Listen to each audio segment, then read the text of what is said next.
तो स्वागत है आपका हमारे चैनल बीकेसी पर। तो आज हम आपको बताएंगे गवर्नमेंट इंजीनियरिंग कॉलेज पलामू के बारे में।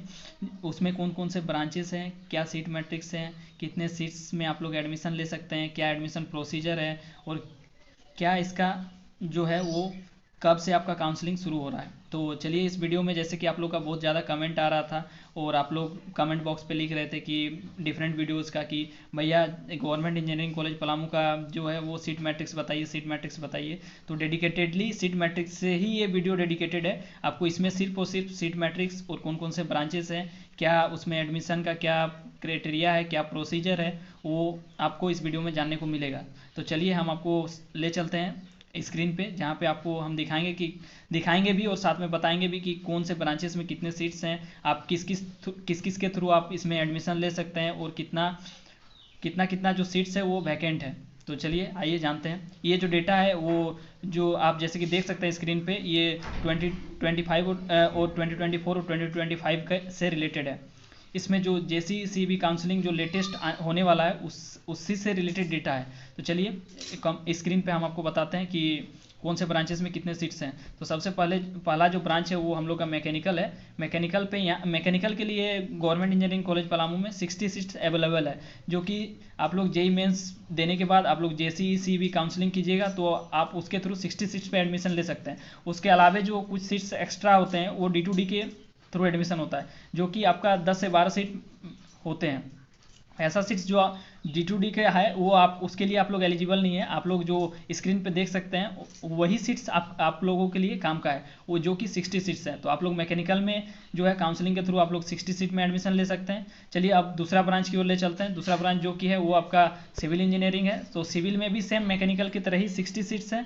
इसमें भी आप लोग जो काउंसलिंग कीजिएगा तो आप लोग को 60 सीट ही मिलेंगे और बाकी जो सीट्स एक्स्ट्रा है कुछ वो D2D के थ्रू होता है। जो बच्चा लोग जैसे पॉलिटेक्निक वगैरह करता है उन लोग पॉलिटेक्निक में फाइनल ईयर के बाद एक एग्जाम होता है D2D का, बेसिकली आप लोग भी जानते ही होंगे, और वो जनरली वो लोग देता है और वो लोग देने के बाद वो लोग के लिए जो ये सीट होता है वो खाली रहते हैं 10 से 12, जो कि आप लोग को नहीं, आप लोग के हिसाब से जो है वो 60 सीट ही है। उन लोग का वो एक्स्ट्रा सीट उस टाइम पे D2D के लिए बढ़ जाता है और आपका स्ट्रेंथ थोड़ा सा बढ़ जाता है, लेकिन उसमें जो एडमिशन है वो D2D वाले लेंगे और जो होते हैं वो पॉलिटेक्निक वाले होते हैं वो वही एडमिशन लेंगे। और उसके बाद आपको नेक्स्ट ब्रांच जो ले चलते हैं मोस्ट एवेटेड ब्रांच, जो कि है आपका कंप्यूटर साइंस और इंजीनियरिंग CSC, जो कोडिंग और कोडिंग से रिलेटेड जिसको इंटरेस्ट हो वो बच्चा इसमें ले सकते हैं जिसमें कि इसमें भी आप लोग स्क्रीन पे देख सकते हैं 60 सीट है। इसमें भी कुछ सीट्स बढ़ता है, 10-12 सीट्स D2D के टाइम पे बढ़ जाता है सेकंड, जो कि डायरेक्ट D2D में सेकंड ईयर में जो एडमिशन होते हैं उसके थ्रू इसमें कुछ सीट बढ़ जाते हैं, तो उसमें भी वो लोग एडमिशन लेगा। इसमें आप लोग 60 बच्चे हैं जो एडमिशन ले सकते हैं।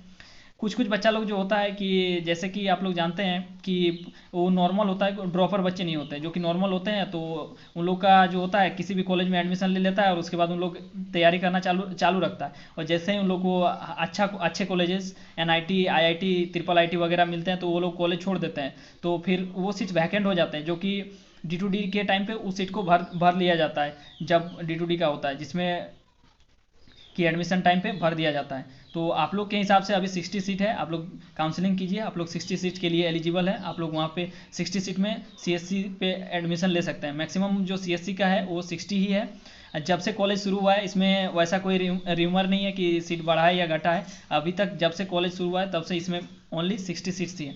और सब लास्ट बट नॉट लिस्ट, सबसे जो है आपका सबसे ज़्यादा स्ट्रेंथ किसी भी ब्रांच का अगर है GEC पलामू में तो सबसे ज़्यादा है वो इलेक्ट्रिकल का है, जो कि 120 सीट्स हैं। आप लोग देख सकते हैं स्क्रीन पे कि इलेक्ट्रिकल का जो है 120 सीट्स है। इसमें भी D2D के टाइम पे कुछ और सीट्स बढ़ जाते हैं, और जब सीट्स बढ़ते हैं तो इसके लगता है कि बाकी जो दो ब्रांच को कंबाइन कर देंगे तो भी इतना मतलब बच्चे नहीं होंगे जितना कि इलेक्ट्रिकल में अकेले हैं। और मैक्सिमम जो क्लब वगैरह मैक्सिमम चीज़ में पार्टिसिपेशन जो होता है वो इलेक्ट्रिकल का ही होता है मैक्सिमम।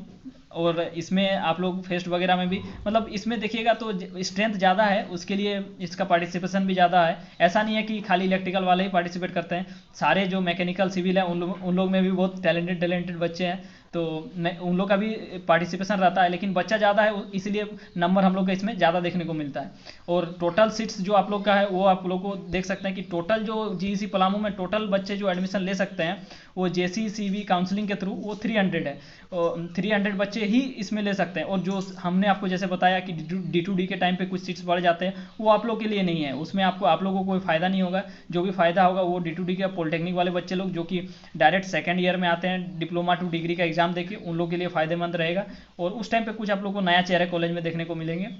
तो जैसे कि आप लोग हम लोग के साथ शुरू से जुड़े हुए हैं, तो आप लोग के लिए कुछ सोचा जा रहा है काउंसलिंग से रिलेटेड, चॉइस फिलिंग से रिलेटेड, तो उसके लिए भी आप लोग को जल्द ही हमारे चैनल पे